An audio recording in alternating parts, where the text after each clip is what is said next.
Can you beat a 12-cylinder supercar with a 6-cylinder Nissan in a drag race?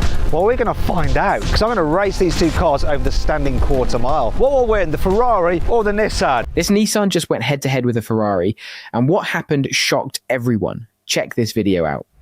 This is the Ferrari 812 Superfast, the top of the Ferrari food chain. It's the successor to the F12, a two-seater Grand Tourer that delivers outrageous speed over long distances. A car designed to help you escape from the mundane, from new and old realities, to embark on journeys where spectacular becomes the norm. The star of the show is, of course, that engine. A naturally aspirated V12 monster. One of the last of a dying breed. 6.5 litres of fury. No following the herd here. No turbos, no superchargers. Just petrol and ambient air being turned into flames, and those flames into power. The power is just outrageous. It makes 800 metric horsepower, hence the name. And yeah, before you ask, it is super fast. It'll do 0 to 62 in 2.9 seconds, 211 miles an hour flat out. So it starts strong and it finishes strong, but it's the bit in the middle that's most impressive. The engine makes 718 newton meters of torque, around 7,000 RPM, but that number is kind of meaningless because it feels strong absolutely everywhere.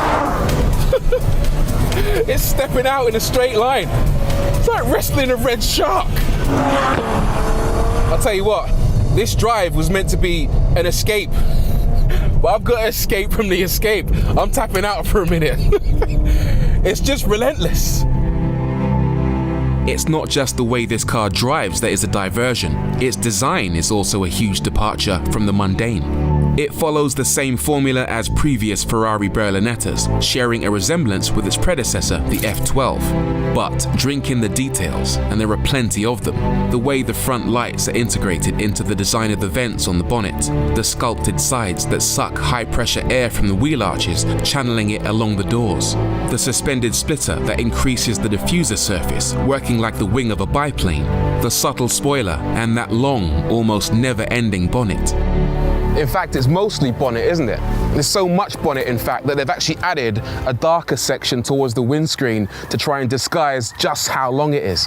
And then there's the steering wheel. Look how much distance there is between the steering wheel and the number plate. You basically sit in the back of the car. Now, if you're thinking that the engine lives towards the front of the car, then you'd be mistaken, because technically, this is a front mid-engine car. The 812 Superfast is Ferrari at full throttle. No compromises, no filters. That naturally aspirated V12 is more than powerful. It's a 6.5 litre masterpiece delivering 800 horses with razor-sharp precision. You don't just drive it, you fight it, feel it, and flow with it. Every input pulses with life. Every throttle press unleashes a storm of sound and torque. It's mechanical purity in a digital age, a reminder that driving is still a visceral art. This is the 2021 GTR Nismo, a car that distills everything Nissan has learned about performance over the years into what could be the ultimate supercar. This one has evolved to be faster, more aggressive. It seems patience, dedication, and time have enabled Nissan to perfect the GTR recipe. Except, I'm not really sure I buy all of that, because it's been what? 14 years, a decade and a half since the R35 GTR was first released. And in that time, what's changed? It still uses the same 3.8 litre twin turbocharged V6, and this one still makes 600 horsepower, which is exactly the same as the previous GTR Nismo. Don't get me wrong, those are some impressive numbers, but the game's moved forward. It's a good car on paper, but on the same piece of paper, other cars are even better. It almost feels like the R35 is stuck in the past. Yes, Nissan has made progress, but not in the obvious places. In addition to using the same engine, it still essentially uses the same transmission, the same all-wheel drive system, the same differentials, the same chassis, and pretty much the same bodywork. On first impressions, it feels like a dinosaur, a relic trapped in time. But even relics can be quick.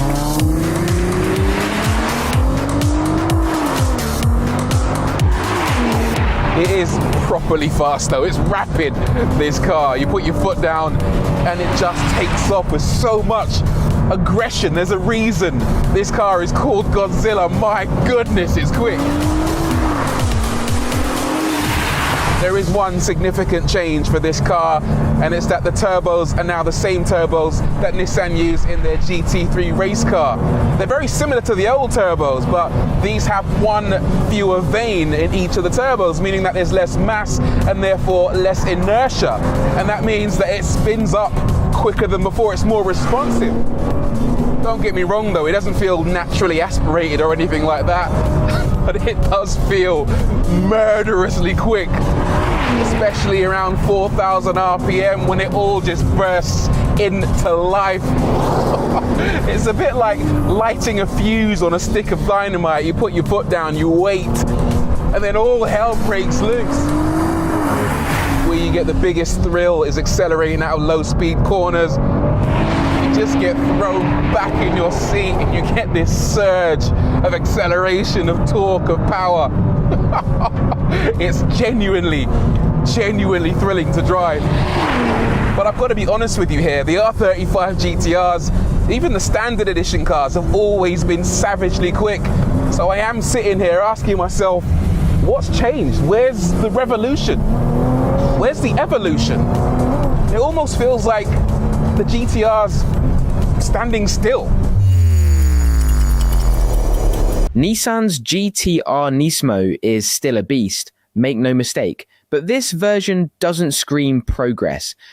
While rivals in 2025 are integrating AI-assisted handling systems and ultra-lightweight materials, the GTR is refining a recipe that's over a decade old. It's like watching an aging prizefighter still throw punches, but without the agility of his prime. There's a raw thrill here that's undeniable, but in the current era, it's not just about brute force, it's about redefining what's possible. And sadly, this GTR doesn't do that.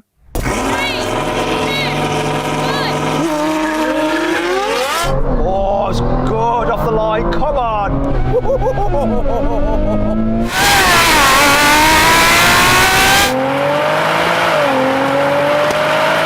Oh, he's coming back now. Oh my God.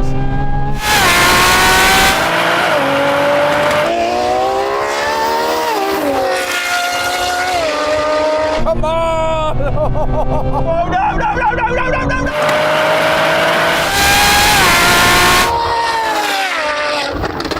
What Sam doesn't know is that this car has a tune on it. I was actually running it in stock power then, so just like a normal Nismo. But if I press this button on the steering wheel, I can increase the horsepower. I'm going to increase it to about 700. Should even things up a bit.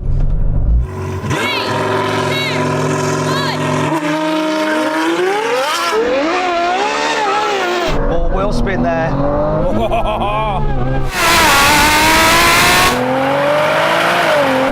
He's going to wonder what's going on.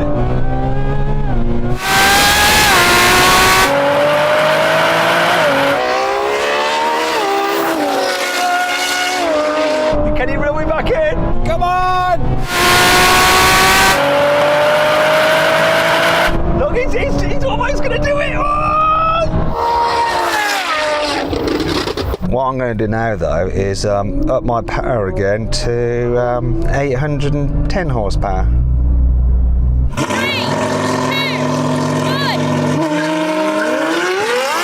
More wheel spin.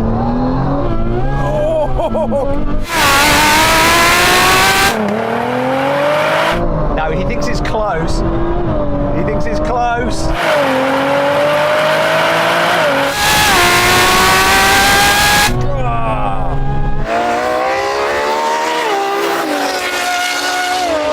But this 800 horsepower's got him.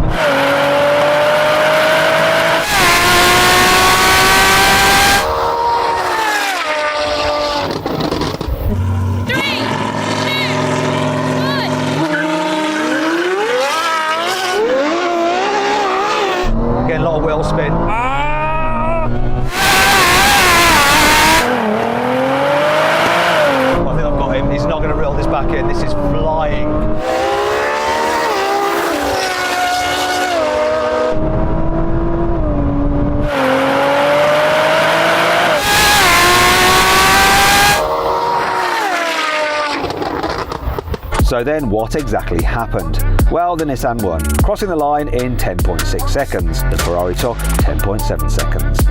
Right, now we have a rolling race from about 40 miles an hour, roll on in second gear, full sport setting. Okay, here we go. 3, 2, 1, go.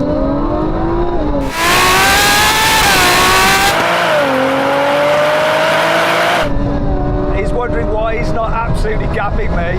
Woohoo!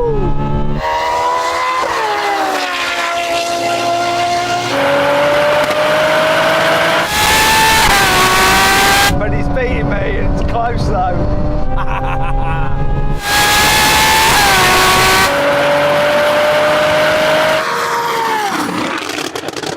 3, 2, 1, go.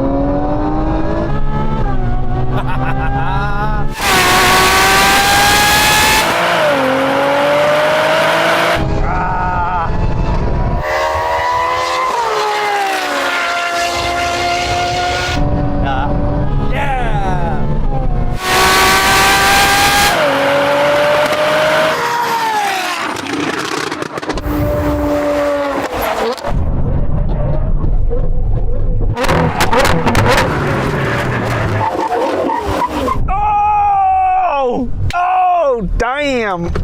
Yeah! That was close. That race was pure chaos, and the numbers don't lie. The Nissan clocked a 10.6, edging out a Ferrari that most would bet on without thinking twice. What made the difference? Instant access horsepower and strategic tuning. That mid-race surge wasn't just impressive, it was surgical.